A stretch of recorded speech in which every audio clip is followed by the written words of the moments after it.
Okay, so I believe we are live. Good morning, everyone. Just give me a few minutes to make sure we're live online and get it going within the group. We are so happy to have you join this morning, everyone. Please, okay, I see we're live on YouTube. Everyone, please start to share this stream. It's going to be a great conversation.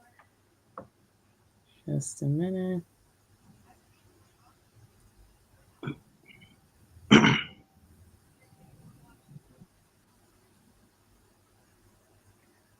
Okay, I'm not seeing it on the other page yet, but I will work it out while we're talking.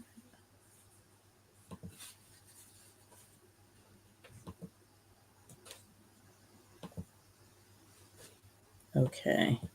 Yes, we're live on Facebook as well. And let me just share into our private group.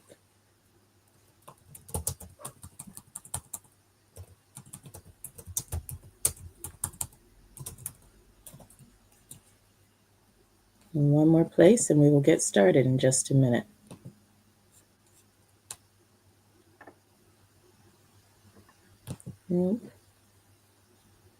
Okay.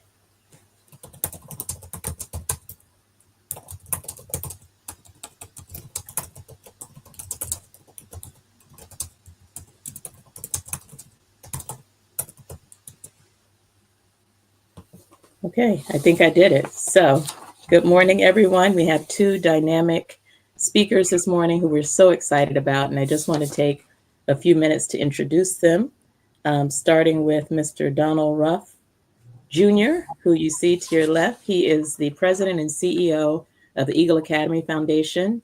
A charismatic visionary, Donald has spearheaded initiatives and organizations, including the Eagle Soaring Beyond Initiative, which is focused on college readiness, workforce development, financial empowerment, and social emotional learning. Those are all things we want for our sons. He's made significant strides during his tenure at SEO, the Sponsor for Educational Opportunity, where he was progressively promoted from 10th grade program coordinator to director of the Scholars Program. As a leader and director, Donald helped lay the foundation for the Scholars Program, which was a Saturday-based program assisting public school students in gaining admission to and graduating from the most selective colleges and universities nationwide. He's impacted more than 40,000 young men of color across 65 cities nationally. That's a big number. Thank you. His proven record includes supervising teams of post-secondary counselors across the Eagle Network, tasked with maintaining and enhancing the post-secondary readiness culture at their respective academies.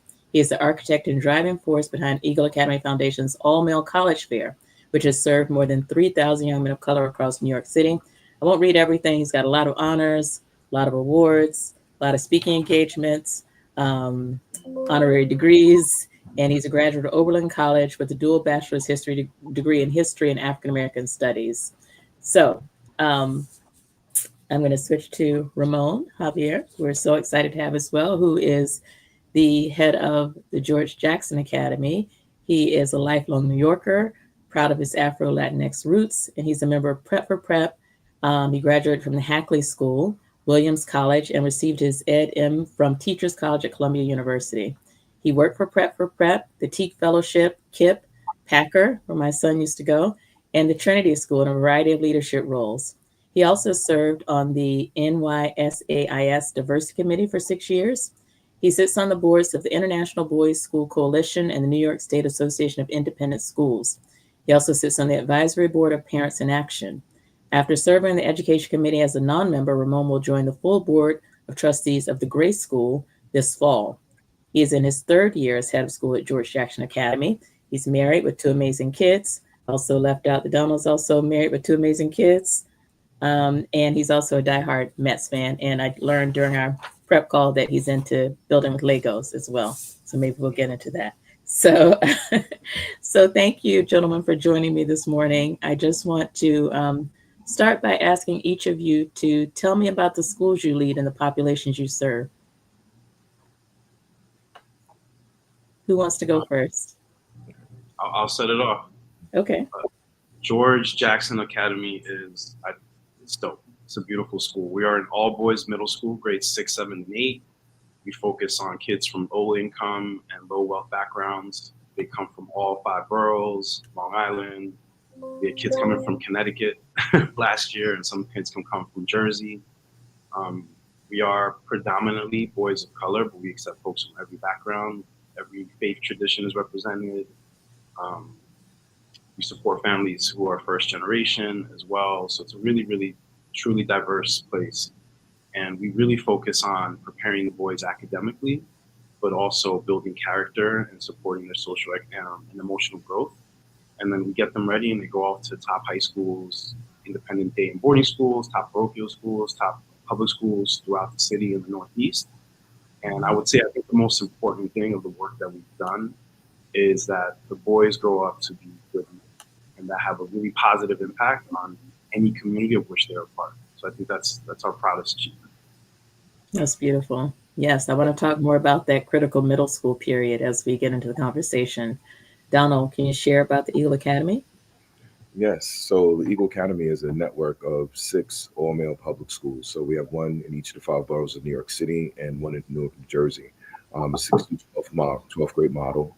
We're traditional public schools. A lot of folks mistake us for a charter, but it's led by dynamic principals on the ground in partnership with New York City public schools.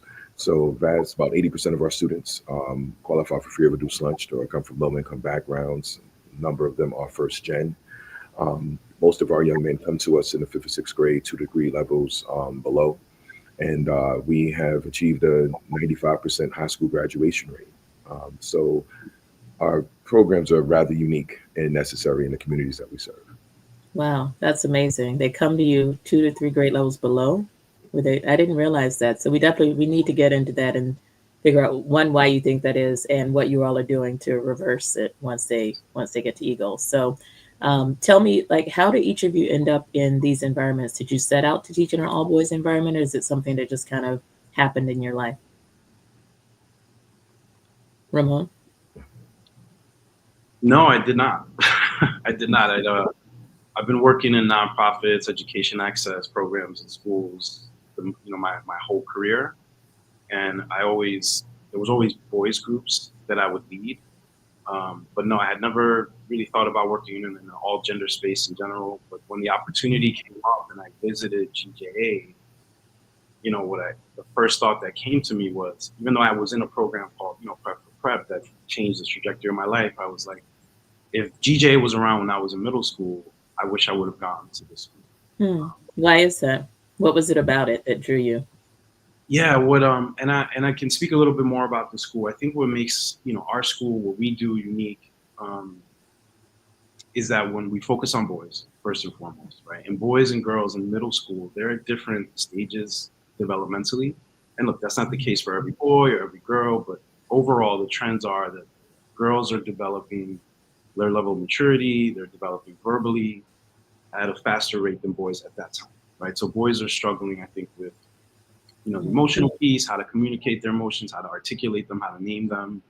The executive functioning piece is really tough at that age for most boys.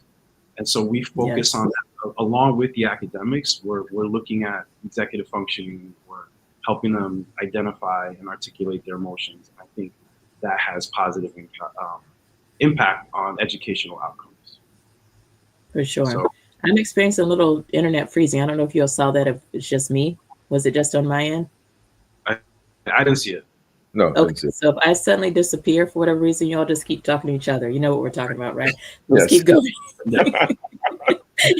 Well, certainly will. We got this, just in case. So, okay, were you finished, Ramon? And then I think, this is a really particularly important time for boys. That's the story, right? The crisis of boys and men. But, the situation has always been urgent for our communities, for our Black and brown boys. And so the added attention, I think there's an extra importance for leaders like us to say, yes, this is a problem for some people now, but this has always been a problem for our community. So as you focus more on boys, do not forget our boys. Right. Thank you. What about you, Donald? No, I didn't necessarily set out to work in an all boys environment, but I absolutely set out to serve. Similar to Ramon, I'm an alum of Oliver Scholars. It was a program that also changed my life. At a very early age, I saw the difference between public and private education. And coming out of college, I wanted to provide young people with the same opportunities that I was afforded, to be quite honest. And, what people don't talk about is most community-based organizations across New York City struggle getting young men of color, right, to participate. And, moving from SEO, even prior to coming to Eagle, I would run a young men's collective on Saturdays. They're overlooked population. And I remember just having a conversation about, what are some of the things that no one's talking to you about that you would love to talk about, right? Mm. And came up with a list of about 30 different topics. And it started there. And I started to see the need for that. And so many of our young men are growing up, without a father figure in the home, and I was one of them, and so the need to do that and to really focus and hone in on that and create environments where young men are seen, heard, respected, and loved Mhm. are essential. Yes. Now, you've both mentioned programs that were instrumental in your own lives. So since you mentioned them, I'd ask you to elaborate a little bit. Oliver Scholars and Prep for Prep, like what are those programs? Are Yes. they still around? How did Yes. it benefit you? No, it's still around. Oliver, for example, is Oliver Scholars is a program that takes high achieving, low income students out of public junior high schools and place them into private schools with full ride scholarships. Mhm. That's how I was able to attend the Brooklyn Friends School. Honestly, I had no idea I was considered low income until I went to private school. Right? It was a shock. It will shift your perspective on where your income sits. No, absolutely. But when you go from a classroom of 30 students to a classroom of 12 to 15, and then all of the opportunities, that we were afforded in that environment. I mean, if it wasn't for Brooklyn Friends, there's no way I end up going to Oberlin College. I was seen, I was told to, hey, listen, just being academically stellar is not enough. You need to be involved in the school community. And for educators to see you in that way and to pour into you, it truly made a difference in my life and actually modeled how I serve young people. Mhm. And Ramon, I believe you mentioned Prep for Prep. Yeah, Prep for Prep is a leadership development program. Similarly, focuses on low-income, bright kids from low-income backgrounds, only kid of color, and it helps prepare them over this rigorous 14-month program and places them in top independent schools and boarding schools. And it absolutely changed the trajectory of my life.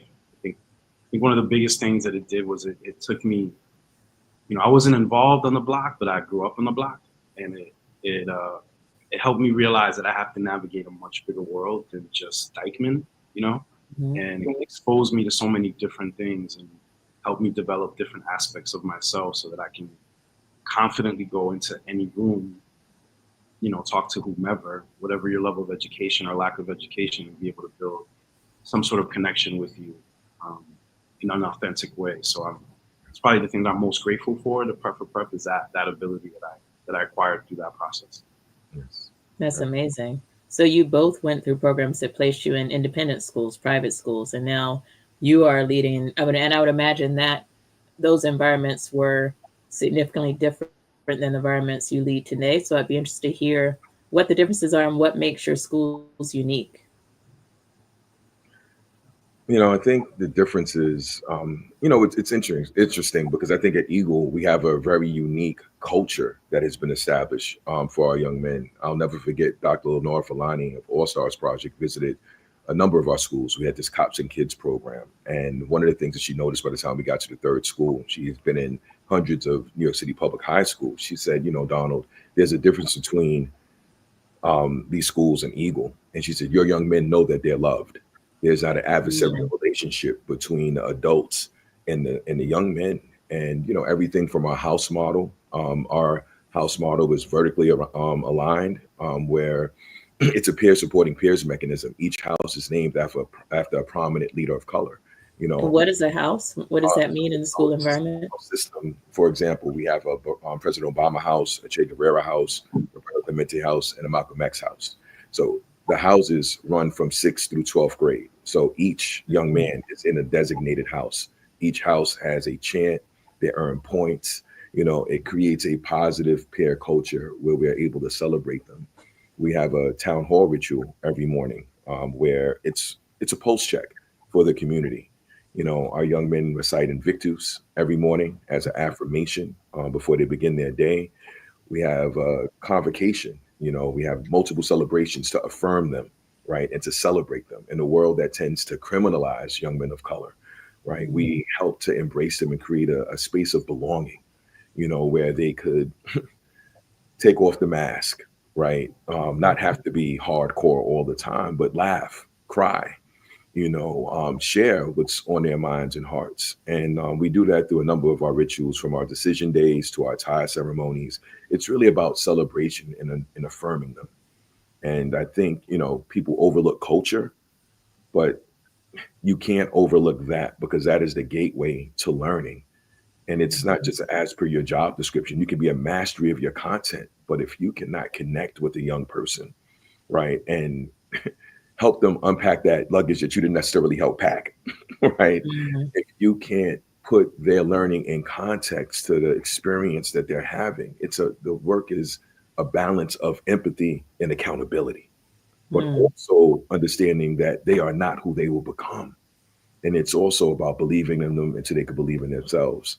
And that is the work of every Eagle educator and every Eagle leader, that makes a difference in the lives of our young men. That is beautiful. And I have to say, I've experienced some of it. I've visited Eagle in Brooklyn and seen the magic there. I've also been to a few of the annual gala events. And every time they chant Invictus, it's just chilling and so inspiring. Ramon, what would you say makes George Jackson Academy unique? It's the brotherhood. It's the brotherhood. We're a middle school, right? 6, 7, 8. And, we started out as a 4th grade school, but we had to eliminate the 4th and 5th grade. But it's a middle school, right? And you graduate middle school, you go to high school, college, you're getting solicited from your high school, your college. There's alumni associations in those spaces. And what I've seen is that our alums come back, right? Like my first summer was in July 2022. And the first day, 2 alums just happened to be in the neighborhood. Great, good to meet you. Come on in. Let me know about your story. And it kept happening during we have a summer academy, and I can tell you a little bit more about that. They kept coming back, the alums, every day, the summer academy, like on their own. And by the 3rd week, this one alum, Adrian, he had been living in Tennessee. He went to Baylor, and then he stayed in Tennessee afterwards. And he was in New York for the first time in like 5 or 6 years. And he got to New York on a Wednesday night with his girlfriend. And the next morning, Thursday, the first thing he did with his girlfriend in New York City, a city she'd never been in, was bring her to George Jackson Academy. Wow. So that good, right? That real idea of I'm going to respect you. I'm going to hold you accountable to the values that we both agreed to live. I'm going to allow you to be vulnerable, and I'm going to be vulnerable around you. And we're going to sustain that connection to each other and to this place. It's a middle school. And like the fact that it happens from a middle school, I think is incredibly significant when you consider how much attention people are competing for your attention, different stages of your life. And in GJ, that brotherhood is preserved. And I see it in you. That's powerful that he would bring her to his middle school. Like, think about that. I didn't even go to middle school, so I didn't have one, which is a side note. I went from elementary school to high school in the Atlanta area back then. But for that to be the place that you take someone when you come to New York City says a whole lot about how special that environment was to him, right? And can you talk a little bit more about like the middle school phase of development in a boy's life? As I shared in the pre-call, I have a middle schooler. It's challenging. Seem to be wrestling with a lot of things. Like what's going on with boys in middle school that you think your environment helps to address? I think the executive functioning skills is something that boys really struggle with, right? And yes, and for people who don't know what that means, like I've been through the clinical neuropsych process, but explain to people what executive function is. Staying organized, showing up on time to where you got to be, doing, fulfilling your responsibilities, like doing your homework, getting to class on time, being in dress code, those kinds of things. But we have our art teacher, she develops this planner, Ms. Klima, and every boy gets a GJ planner.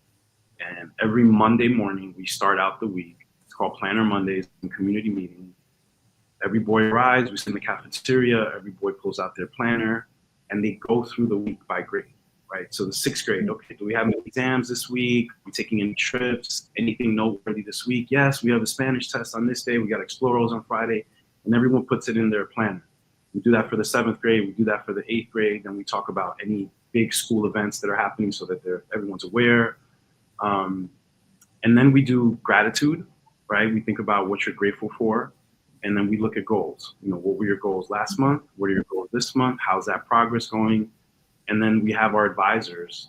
You know, we have a similar to our house system. We just call it advisory, where it's a mix of all three grades. Their advisor is president for Planner Mondays, and they check in on every kid's plan, right? So that's just a habit that we're building in them, that plan, right? And pen and paper, right? Not on a computer, not on your phone, like handwriting it. And, you know, I've had alums come back who are at Xavier or Regis or Trinity and asking for GJA planners so they can use them in high school. You know? So I think that is really important for the work that we do, that focus on executive. That's amazing.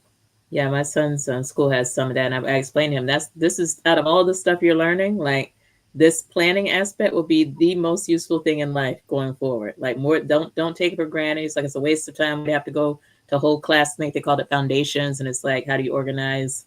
They have the hard copy version, and then also how do you manage Google Docs and calendar and color coding things. And I was like, don't take this for granted. This is so important. And it is. It's hard for so many of us manage executive functioning. So I think that's wonderful. Let's talk a little bit about boys in general. Like what's different about educating boys? Like why do you think it's necessary or you know, preferable to have an environment that focuses on them specifically, and then you add in boys of color? That's another element. You know, as you were both describing your environments, I was thinking of we've done events with Morehouse. We actually did an event with Morehouse, I think in an Eagle location one year. And one of the things they often say is go where you're celebrated, not tolerated. That quote always stuck with me. It sounds like these are both environments where they're celebrated and not just tolerated, because they're going to have so much time later in life where they may or may not even be tolerated. So but back to the question, like, what do you think is unique about educating boys and boys of color?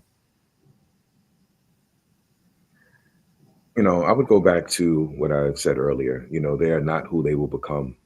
You know, there's so many distractions, right? The world has shifted. We don't have the amount of distractions that young men have today. We didn't have social media, right? We didn't have this need to validate ourselves to a nation of people that we don't know. There's so much that these young men carry. You know, it's not just their environments. We're all coming from some very challenging environments. There's the law of what's happening on the street. And in middle school, young people make the decision on what they will not be, what they will not do, and whether or not they even continue with education. This is why, you know, when we started our high school in the Bronx, you know, the decision was made, listen, we have to start earlier, which is why we started in the sixth grade. But creating these unique environments where they're not just simply tolerated, but they're loved on, they're understood, they're held accountable, right? You have people believing in their greatest potential who are pushing them, right? Those things are important. You know, kids getting into squabbles, like kids know how to get kicked out of school. Don't allow that, right? You know, it's helping them, you know, see the best in themselves, but also how can they be accountable to their brothers? You know, what Ramón said about that brotherhood, you know, we have our house model across our network. This year, we have over 4,000 young men who have graduated from Eagle Academies. The thing that I don't think we planned for was the sustainability of that brotherhood beyond their time at Eagle. You know, our oldest grads are now in their mid-30s. They're now godfathers to each other's children, right? Wow. Fathers, they still continue to come back to Eagle. These guys are now managers and leaders of companies and now hiring their younger Eagle brothers. There's a magic that happened in that building that we can't quantify with the number per se. You know, just last night I was at the wedding for one of our graduates, and I'm sorry, but the reception dinner, and his mother shared a story with me, him and his mother, and how he had an opportunity to go to All Hallows on a full ride scholarship and chose Eagle instead. And said the difference was how the educators poured into him even during his visit. And he named 3 educators by name: Miss Williams, Mr. McGarry, and Mr. Magley. And he said that was the difference. And it's about being seen. And that's what's really unique about our environments. That's incredible. Ramon, is there anything you want to add to this? And also, like, what do you see the boys wrestling with in terms of their concerns and their fears? And I would just add middle school to kind of echo some of what Donald said in terms of its kids are making choices that will have an impact on the rest of their life. I think boys are, with the increase of hormones, I think there's an emotional kind of revolution that can happen inside boys in general. And if we don't help them understand how to name and talk about what they're experiencing, they lose that ability. It makes it much harder to develop healthy relationships going forward. So middle school is really important in that way. The second part of the question was, but what do you see the boys wrestling with in terms of what's on their minds? What are their concerns and fears at this age? And are they vulnerable in sharing it with each other and with you all? When they enter, they're not. By the time they leave, they are. And I think that's a testament to the work of the adults in our building, our counseling team, our associate head of school. But what they're wrestling with, it's image. I feel like image is, and it's exponentially much more powerful than when I was a kid because of what Donald said in terms of social media. But they're thinking about, how they present in front of their friends, how they present beyond just with their friends, but how they present on the group chat, how they present on social media. The group chat is the worst. The group chat is the worst. So many things can happen in the group chat, but they're so concerned about posturing. And one of the things we try to talk to them about is you don't need to posture around each other. You don't need to do that, right? You have to think about the ways in which you're presenting yourself authentically, and you don't need to do that. That's what I would say. Yeah, thankfully, my son on his own decided to opt out of the group chat. He told me he removed himself from the group chat, and he's also blocked a lot of people. So I don't know what that's about. Like, some people block. At 13, why are you blocking people? Who are these people? I don't know the stories behind the blocking, but I know he's not in the group chat because of that. Because he thought it was too dramatic and toxic, he said. So we are starting to get some questions from the audience. I wasn't going to go this soon, but I want to pull up a few just because one I think is related to something you said, Donald. I think this is when you were saying they're not who they're going to become and the choices they're making. So I'm just going to read it. It's kind of a deep question and give it to you all. It says, yes, culture is critical. So what are some unique cultural strategies that can be engaged to attract this generation of Gen Z males to get to their consciousness before it becomes a chronic challenge to appeal to them? How do we get to their consciousness sooner? It's interesting. Eagle is one of 5 organizations that's tasked with bringing the first K through 12 Black Studies curriculum to New York City public schools. I think young men understanding who they are foundationally is everything. My mother made the sacrifice and sent me to a school called the Modern School, all Black school founded by James Weldon Johnson's niece from kindergarten to 6th grade. I was learning about the first footsteps being found in Africa, the kings and queens of Africa, Marcus Garvey. That foundation of knowing who I was and who my people were in the world, when I went to public school, it disappeared. Yeah. How old were you when you learned that? This was kindergarten through 6th grade. I was at school. And so I was so affirmed. So I didn't believe the negative things that the world was throwing at me, right? This actually led me to double major in history and African American studies when I went on to college. But I think in terms of the strategies is one, knowledge of self. As a matter of fact, there's an incredible program here in New York City, the Schoenberg Junior Scholars Program, that meets every Saturday. We refer a lot of our young men to that program. Both of my children participated in that. I think having a strong sense of self when the world is focused on performance, right? And to what Ramon said, like a curated image.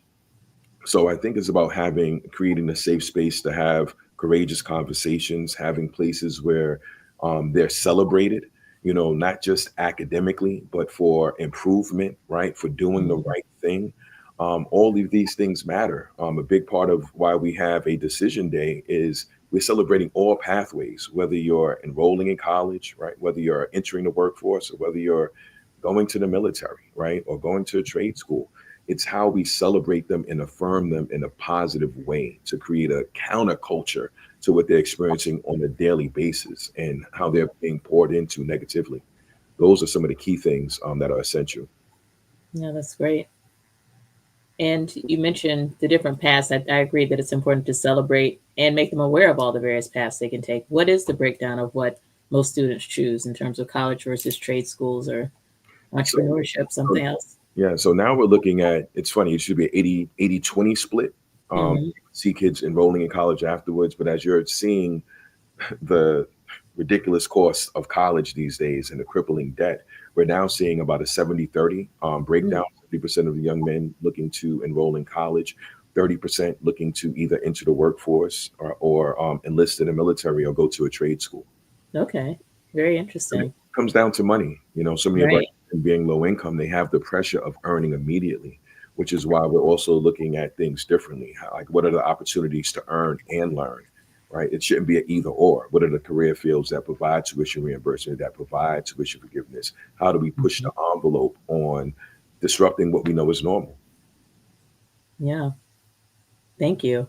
So we're going to go to another question. I'm going to give this one to you, Ramon. It is, what advice do you have for educators who are teaching young Black men but are not in these specialized environments? And I'm going to one reason we share the history of Packer. And when my son was there, I believe he was there from preschool to the end of lower school, which is fourth grade. And in that time, he had, I think, only two Black male teachers, one in preschool and one, I believe, around second grade. And we haven't seen one since. Now he's in the seventh grade. So those are his only two Black male teachers. So just in general, though, I don't think the question is just about Black male educators, but what advice do you have for educators who are teaching young Black men but are not in these type of environments that you all have curated so carefully? It comes down to relationships. I think I remember reading about the adultification research that came out of UPenn, and it was focusing on Black girls, but it applied to Black boys. And in that process, the idea of adultification is that you're going to look at particularly Black kids, but kids of color in general, but particularly at Black kids, and you're going to ascribe adult-like qualities to them, and you're going to expect adult-like responses to them when they're kids, right? So our school, we work with boys, and so we make sure that we are treating them like boys. But that starts with the relationship. That starts with the greeting and the handshake that I give every boy in the morning. The ways in which our teachers are asking them about their life, what they're interested in, and sharing about their experiences. So if you're an educator who's teaching Black kids in an independent school, especially if you're Black or a person of color, the relationship that you could have with that kid is going to be exponentially more meaningful, right? And so, unfortunately, you bear a certain responsibility in that regard, and understanding that when you enter those spaces, when you enter an independent, and I'm assuming that this person's asking about independent school spaces, right? So if you're entering an independent school space and you're a teacher of color, or you're teaching kids of color, the relationship you have with them, the ability to see them as people and see them as young people, not adults, not young, not men or anything like that, like Right. Well, kids. you're the one, and I believe you shared that you make a point to call them boys, not young men, even, for example, right? Because they're kids still. They're You boys. want They're to still, preserve their childhood as long as possible. yeah. I mean, Kai is like 6'1", right? I'm 5'11". He's taller than me, and I'm like, you're still, I joke with him like to remind him, hey, you're still a boy. Like I joke with him in that way because I don't want him to think that because of his height that he's supposed to behave like a man when he's not developmentally and cognitively he's not. So to answer the question, it's that relationship. It's taking the time, to really understand the perspective of the kid, especially in that space. And that's something that I learned working 10 years in independent school. I've built a lot of really positive relationships with the kids of color because I just took the time to sit with them and tell me about you, tell me about home, tell me about your family, what's your commute like. I have lotion in my office if you need it. Like having those little things available to them helps them feel like, okay, this person sees me, this person loves me. I'm gonna be open to them, and I'm gonna give my full effort for them. So that relationship piece, I think, is incredibly important. Yes, relationship, building a relationship. Remember, they're still kids and their brains aren't fully developed. That adultification concept that you mentioned is so pervasive across, environments, not just in schools. Like our organization started out in response to police brutality, and and the name of this podcast is The New Talk. And the reason it's The New Talk is because we want to have different conversations about our sons. And we talk about how we all have to have this talk with our kids about how to interact with law enforcement. And that has always bothered me, because we're basically trying to train them to be the rational, calm, adult-like people in a situation when they're interacting with people who are adults and who are professionals. And that just seems really unfair when their brains aren't fully developed and other people have gone through training to do a whole job. So that's kind of how we came up with this concept around the New Talk, around the fact that they are kids, and they're fully human, and they have emotions, and they're worthy of respect and love and all the things that you all are offering. So I want to, in that vein, pull up another question. So, without removing students from their neighborhood public schools, how can we better support our sons on their educational and social journey? Because so far, both of you have gone through programs that took you somewhere else. Your schools may or may not be in a student's neighborhood. A lot of things are designed around getting them out of one environment into another, but everyone's not going to be able to do that. Everyone won't win the lottery. I know Eagle has a lottery system, I believe, to get in. No? No, we don't. We're traditional public school. So You can just, how do people get in? Oh, literally, it's the traditional middle school and high school process. Students actually rank the schools that they're interested Okay, in, and then they're selected like any other middle school or high school here in the city. got it. Yes, and George Jackson is private, so you apply and you have to be accepted. Right, Ramon? Yeah. You submit your grades, look at attendance, do a visit, talk to the families as well. We're intentionally small. We're going to be 82 students next year. Okay. And so we give a lot of time and energy to each kid. Right. So in either case, you may or may not be selected. And if you find yourself in your neighborhood school, how can we better support our sons in those environments? Oh, I'm very big on ecosystem. I've been in youth development, college access, not-for-profit leadership for about 30 years now. And one of the things that we used to do when I was at Seizing Every Opportunity, SEO, it's about how do you curate a young person's journey. One of the things that we have that's a blessing in New York City is an embarrassment of riches when it comes to supplemental educational programs. So no matter what public school a student is going to, there's a community-based organization that has been established to serve them. Organizations like SEO, a Fordham Step, Summer Search, you name it. There are a plethora of programs that we can get our young men engaged with that's in their communities or very close to their communities that will actually help to enhance their journey. If they're interested in tech, you have All-Star Code, right? You have America on Tech. That's one of the unique things around New York City. If you have a child who is interested in the arts or interested in film, there's programs like Real Works and DCTV and Ghetto Film School. It's really about taking the time to canvas the community, canvas the city, and help to curate your son's journey based on the things that he's interested in. And the beautiful part that comes out of that, not only will they just simply have their school environment and support system, you're now putting them in an ecosystem of other caring adults that's helping to pour into them in a different way, which provides them more resources. That's amazing. How do people find out about these programs? So one of the things we're trying to do in MOBB United is build a database actually of professionals across, mental health, education, law, attorneys, everything you may need, but also these type of programs that are enriching and give them access to opportunities. And I'll just put a plug that we're looking for a summer intern who can help us do that. So if there's an Eagle alum or, anyone, George Jackson Academy alum who wants to sign up for this, we need someone to help us build this database. But how would people know these programs exist if they don't have very, proactive parents? So there's a couple of things, and we should actually talk about this. During the pandemic, we actually released a number of directories that we're actually bringing back. We came up with Hello Summer. So I'm big on this, like not just for my family personally, but just throughout my journey, I've always tried to plug kids into different programs based on their interests. My daughter wanted to be an artist when she was in middle school. And I was like, look, you won't be a starving artist. How do we curate this journey? Right. But I think, one, it starts with a search.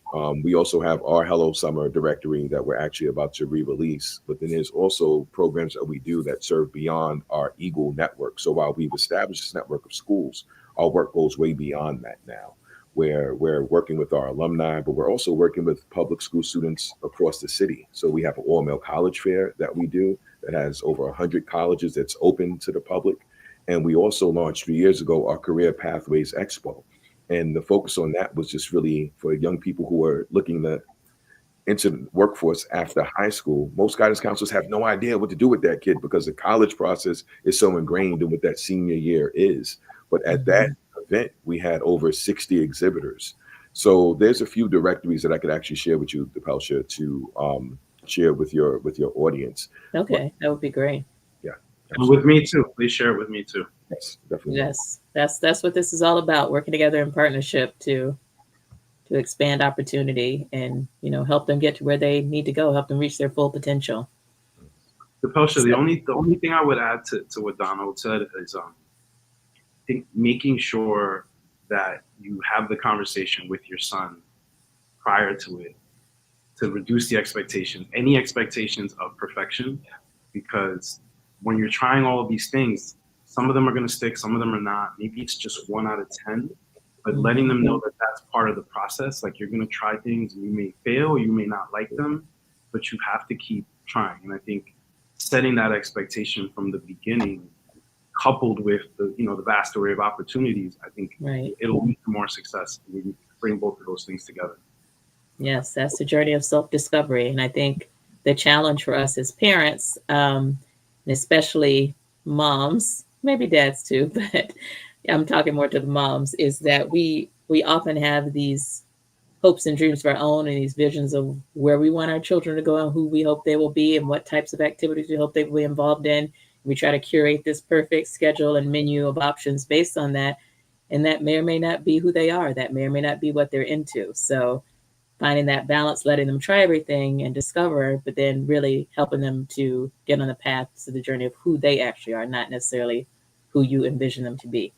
I'm preaching to myself right now, by the way. But you sound like my mother. I was poured into. Right. Yeah.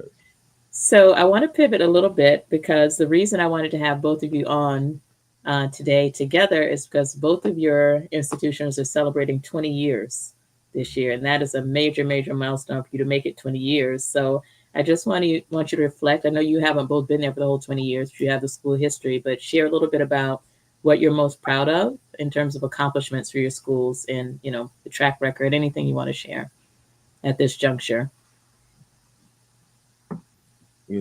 I would say what I'm most proud of is the original vision of the 100 Black men to not just simply watch a crisis, but act on something. They were the founders of our very first school, and the Eagle Academy Foundation was actually established a year later to then lead that replication effort. So to now have a school in each of these communities, when we got started, the graduation rate for young men of color was at 32%, right? And we targeted the neighborhoods that our schools are in based on a Columbia University research project that broke down how 7 New York City neighborhoods was feeding over 70% of the inmates in the prison system. So it was really intentional. So to, one, establish a school in those communities, to celebrate a 95% network high school graduation rate, a 98% college acceptance rate. We know that we are impacting the lives of the young men that we're serving. And now to evolve, right, to grow, because, having this connection with our alumni, we learned that there was a crisis on the other side. Despite our best efforts, we started to see young men graduate from college underemployed, right, getting jobs at places at BJ's that they could have got right out of high school.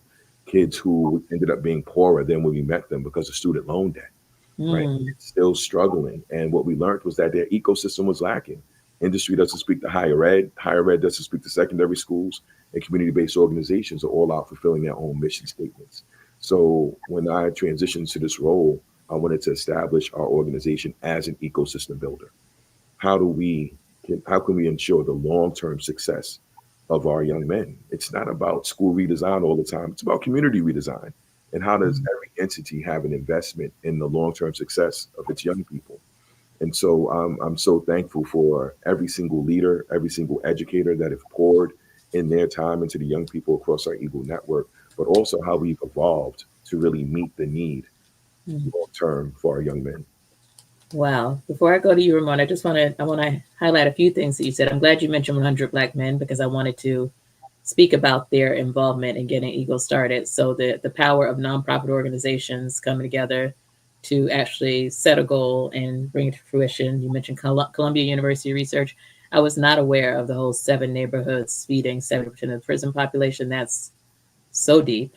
And then I want to go back to something you said earlier in the conversation about how the boys come to you 2, 3 grade levels behind and then go on to graduate. Can you talk about like what happens in the time that they come to Eagle that enables you to reverse that? You know, it's interesting. I think we really learned this under the school that you visited, Eagle Ocean Hill, under the leadership of Rashad Mead, who was the founding principal, is still there. His school was the first school that actually started in the 6th grade.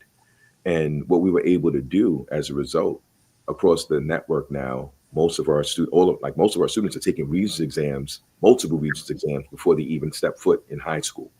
So having that additional time on task, having the extended day programming and additional support. If you go to Eagle Brooklyn right now, you would feel like it was a full day of school. His school is almost open 7 days a week and through the Yeah, I summer. think I was there on a Saturday. Right. Right, exactly.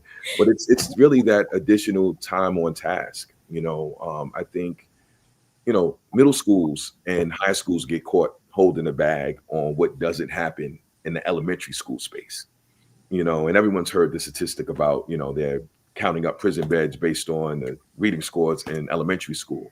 And so what we know what we're receiving, across our network, over 25% of our students have some sort of special needs designation.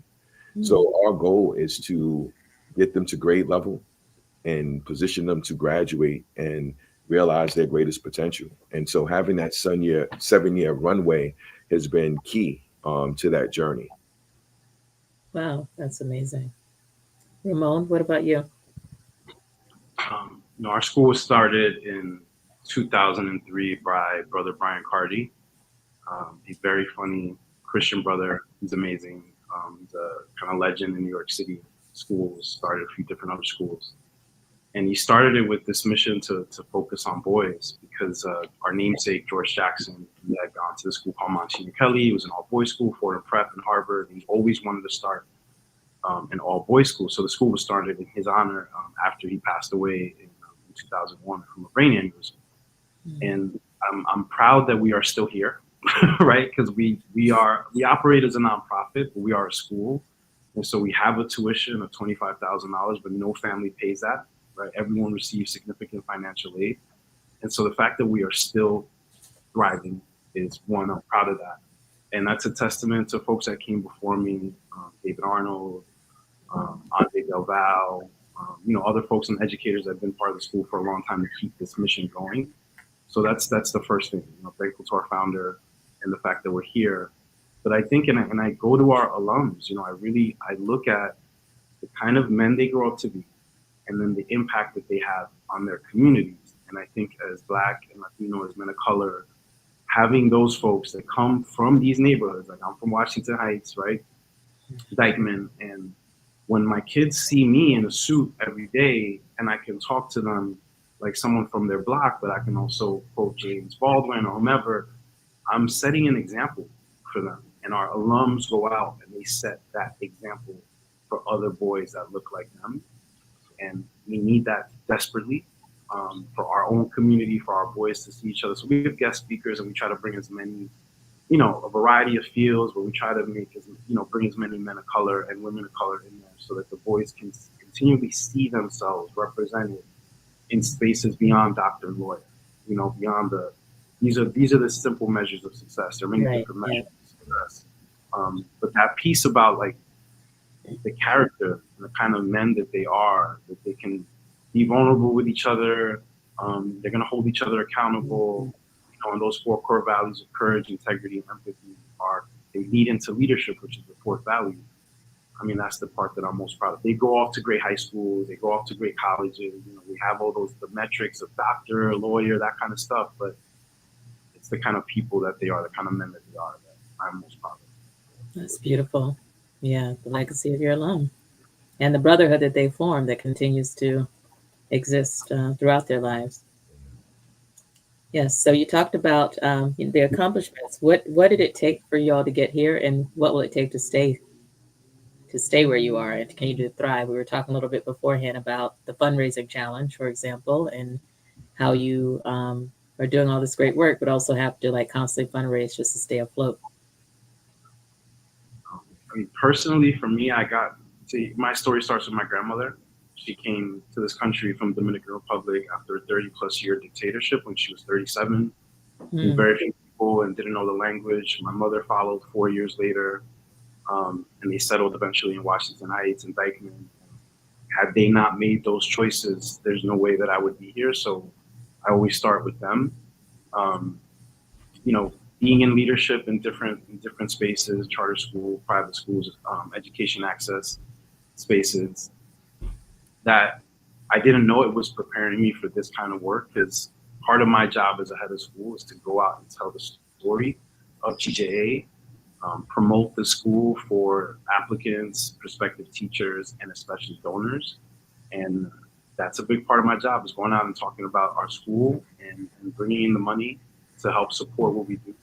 And I always see it as an investment. You're investing in the future of these boys. And I think by virtue of that, you're investing in the community and in this country. Yeah, and I believe you said you have to raise 90% of the budget. Yeah, we raised 90% of a $3 million plus budget. Foundation, the landscape is different. Foundations aren't supporting in the ways that they have. And so, you know, we have to go out and find individual donors, both high net worth and someone who's willing to give $5, you know. It all helps, it all counts. So yeah, that's a big part of my job as well.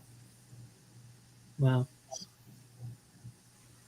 Donald, anything you want to add on this? No, that's the work. What I will add, you know, Ramon just spoke to it. You know, the landscape is shifting, but it's always been a challenge for leaders of color in our position. About 2 weeks ago, the first of its kind Communities of Color Index came out, and it broke down how not-for-profit organizations serving communities of color only receive 2.9% of all philanthropic dollars given out, less than 3%. And this is actually people with the highest need, by the way. And so exactly. Where's it going to, like wealthy arts institutions and parks projects, or you know? Exactly. And that's before this current climate. So that's the challenge. You know, given the work that we do, failure is not an option. You have no choice but to be resilient.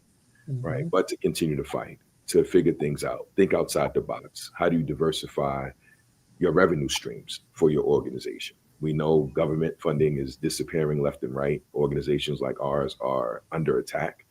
And it's a matter of how do we find and identify more individuals who are inspired by the work, believe in work, or who's been impacted by our work. I'm incredibly proud of all of our alumni. You know, we have over 4,000 in the world. How do we unleash their philanthropic giving? How do they become their own ecosystem? Right? That's the two things that we've been building concurrently, while as an organization, we're building ecosystem, partnering with higher ed, industry, community-based organizations, and schools. How are we also establishing our alumni as their own ecosystem and resource? And so we actually have we started our first alumni association 3 years ago, and we have our first alum actually on our board. So wow. It's That's really amazing. You know, thank you. It's about being in partnership as well. It's not just simply asking, right? Like, you know, for help, but this is a partnership, right? That could really economically help every community. Right. That's wonderful. And while we're on this topic, just tell me, each of you, how can people donate if they want to donate? I'm just going to put it in the chat so we can see it. Oh, yes. Well, I think you can go to our website. And what is the website? www.eafny.org. Okay. And what about you, Ramon? How do people donate? On our website, gjacademy.org, and there's ways to support or donate button. Okay, GJ Academy. GJ Academy. Okay. I'm just going to share this so people will be able to see it. Thank you. And I want to ask you, just moving on to the next question, what would you say to parents who are considering an all boys educational environment? What do you say are the pros and cons to doing that? You know, I often joke, but not really, that I wouldn't have wanted to go to an all girls school because seeing boys at school was a great motivator for going to school. Like, so I can't imagine that, but but like, what are the pros and cons do you see? Like, if someone's trying to decide whether to place their child in a all boys or all girls environment, like, what do you think? For Ramon this has been the through line of our conversation. It's the brotherhood, right? So many of our young men, if you think about it, when they're outside of school buildings, they're in self-defense mode, right? They have the mask on. I don't want to be messed with. You know, I think in all male environments, it creates a brotherhood that actually transcends the buildings that they go to school in, right? They may have, like, you know, in their neighborhood, there may be beef on the next block, and kids are like, well, why are you talking to that guy? Oh, we go to Eagle together, right? So I think it's a brotherhood that actually transcends their experience in the building that is rather unique and rather special. Young men want to belong, and in our environments, they find each other. You know, they're able to be vulnerable. They're able to ask each other for help.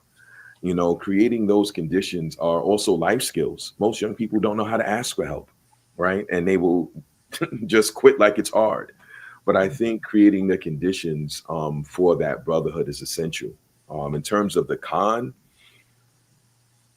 there are not too many cons that I see, but I think it's also important, if you're sending your sons to an all male environment, to also create opportunities for them to be in co-ed environments as well, whether that's the after school program, whether that's the summer program, right? The programs that we both were part of really helped us in our journey. You know, we had to go to etiquette classes. We had to go to typing class. I mean, I'm dating myself right now. Right? It's like, You know how to type on the keyboard. right? No, but it's the little things, right? Because you create this environment of safety. But it's also important for the young men to venture beyond that, because the world is not like that. They won't be loved the way they're loved in our environments. And the world is less forgiving. So to also have those honest conversations about them, and also put them in the positions to navigate the world outside, is critically important to their growth in their overall experience.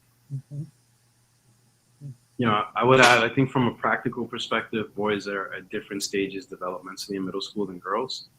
And so having a space that is not only hyper conscious of that, but that incorporates that into the approach of the everyday experience of the boys, I think that produces better outcomes, I think, for boys in that particular time frame. And so I think one of the ways that shows up for us is we're patient and we don't really yell at them. Right? We speak sternly. We're very clear in our expectations, but you know, we're not walking around yelling at middle school boys all day, right? It's like, come on, let's sit down, let's talk about it. We're gonna have a difficult conversation right now. I'm gonna speak to you in this tone. I'm gonna give you that respect as a person, but I'm gonna be really clear about what it is that you're doing. And I want you to focus on what you're contributing. I don't care what Ian did. It's what did you do? All right, let's talk about how you're contributing to the situation. What can you control? And then we can talk about everything else. And I think taking that approach of just being patient, and that's all grounded in love, that specific time, and then just being aware of the ways in which, and again, this doesn't apply to every single boy or person, but for the most part, there are different stages, boys and girls developmentally, and when they're competing in middle school, you know, at the same time, it can seem as if a boy is less engaged, or, you know, whatever the case may be, because girls are performing higher at higher levels in middle school than boys overall, right? And so being aware of I think they need a slightly different space.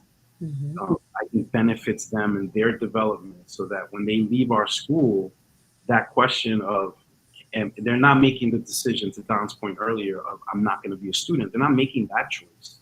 They've understood, they've seen themselves as a student, as a kid who studies, who does homework. They've done that, and they carry that into high school. So they're not making that, oh, it's not cool to be smart decision. They're not doing that, not in our school. And they also leave knowing that they are already loved.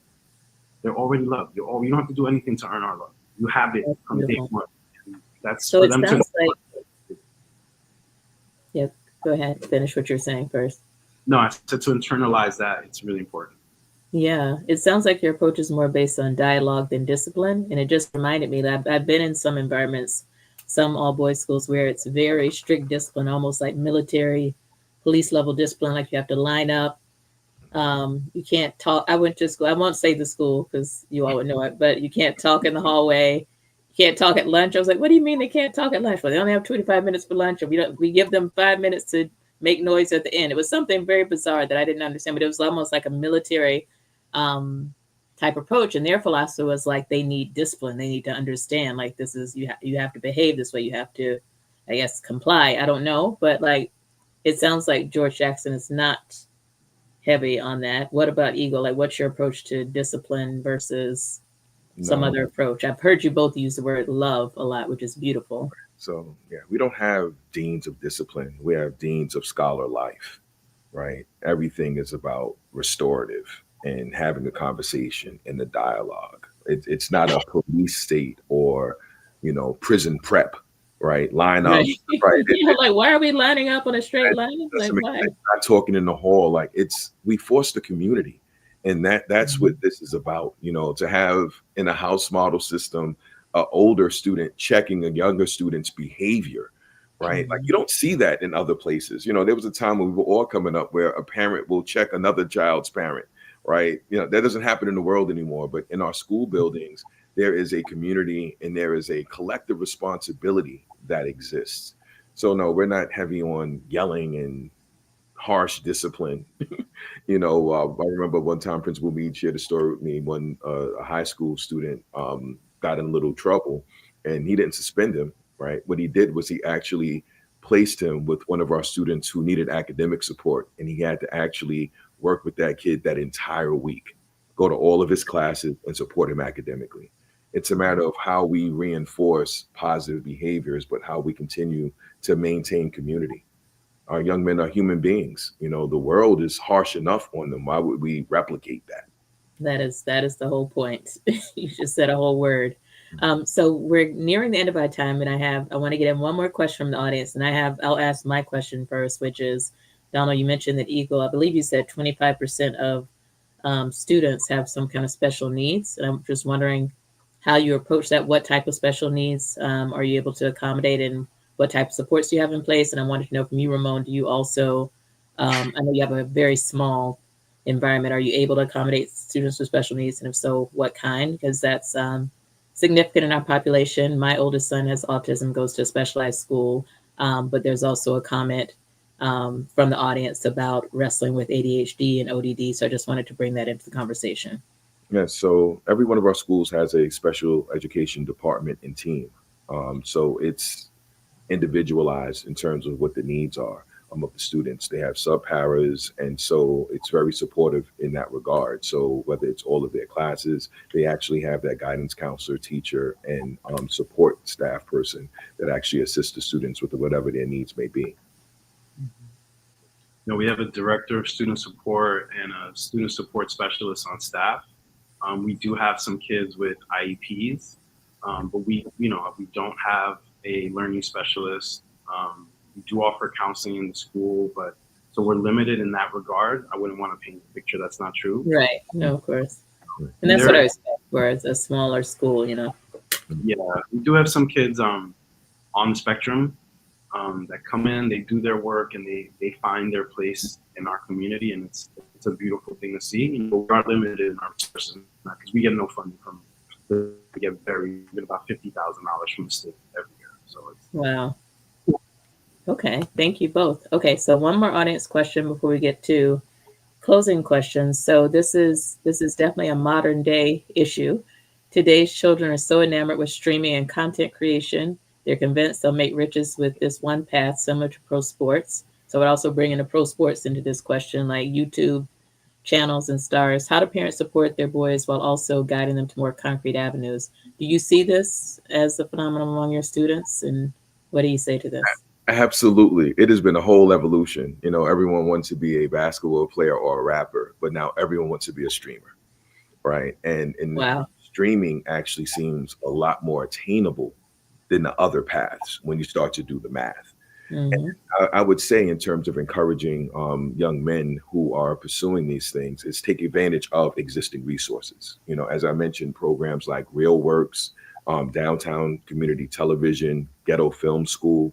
There's a lot of not-for-profit organizations that actually focus on film, podcasting, etc. So, how do you start to expose them to some of the career fields, even under that umbrella? Everyone's not going to be a superstar in front of the camera, but if you start to give them an understanding of all of the jobs that are connected to this thing that they're passionate about, you can actually anchor their educational journey and anchor their interest. So I think it's a blend of taking full advantage of existing programs where they can actually foster that curiosity, but then also how do we tap into companies? Every organization has an affinity group, right? Of either African Americans or Latinos. We have to help them connect to the community. They're not going to just figure things out. They're doing their job. But if you can actually approach a Google, approach Blacks at Microsoft, hey, listen, could you engage my son in the conversation? Could you have lunch with him? Little things like that. I think it's really about building an ecosystem to help them see how real that dream can be. Because, hey, they might get involved in it and end up hating it, right? But I think it's about creating the exposure opportunities and raising the awareness. Are I middle think you're right. schoolers talking about this too, Ramon? Nah, but I go back to Biggie, right? Either you're slinging crack rock or you got a wicked jump shot, right? Like that was the only avenues. I think to Don's point, talking to the boys, yes, streaming. You know, they talk about streamers. Middle school, I wouldn't say it's to the same degree as high school, but they're aware and they definitely have their favorites that they follow. We took them to visit the NBA office, and we had some folks come from the NBA office, and it was specifically folks that do digital work, but that aren't 7'1" with a 70-inch vertical leap, right? It was letting them know like there's this big thing, but there's a bunch of things behind the scenes that are required to make it happen. And that, and it was young folks of color that came and talked to them about it. That was a big day because they really understood, hey, the world is much bigger than just this thing that I see. There's a lot of things that are happening behind the scenes. There are different ways for me to get involved. And I think that's a big part of it is helping them understand how the breadth of opportunities that are actually out there and that are available to our boys and to our community. There are people in those industries, building those connections with those kinds of folks, but exposing them, hey, say, you can do this too. It's not just the Kai Cenat or whoever. There's a bunch of people behind that. There's a team. And also reminding them that the internet is forever, right? There are middle school boys. They may not. They're like, oh, I sent it. It's done. It's like, no. It just started. It just begun. The minute you hit send, it just begun. And really kind of drilling down the impact of what they're doing so that this streaming thing isn't just, oh, I'm just the only one watching it. No, you're not. And it's not you. It's no longer yours once you put it out into the world. So having them, to as the extent that we can, having them understand the impact of those kinds of choices. Yes, for sure. That is a huge point in this era. So we are nearing the end of our time, and I just want to acknowledge that this is Father's Day weekend, and you are both fathers. So happy Father's Day to you. You obviously are a father to your children, but in the roles that you play professionally, you are a father to many, and you're playing a fatherly role, an instrumental role in many, many boys' lives. So thank you for all that you do. And I just want to ask how well, you can tell me about your fatherhood journey, anything you want to share about your kids, but how does your parenting approach influence your work professionally and vice versa? My father wasn't around. For a variety of reasons, I had a stepdad that was in my life, and I was grateful for that experience. But there was always something kind of missing. So Father's Day is always a little bit weird for me. I feel like this is the first year where I've been able to breathe a little bit as it relates to this whole concept. But I think the biggest thing that I've learned being a father is that my kids are not me and I'm not my kids. Like they are separate human beings and we may have some similarities, some traits, et cetera, but they are their own people. And I need to always kind of be conscious of that they're not my kid. they are a human being that I help bring to the world and that I love and that I'm responsible for, but they're not me. And so I can't, the expectations that I have for them, they're going to be high, but they have to apply to them. And that leads into my work with our kids, you know, with the boys of GJA. This is an individual. I know maybe we grew up in the same neighborhood. We may have the same cultural background, but Matthew is not me. And I have to make sure that I make space for Matthew and who he's going to be and what kind of person he's going to be.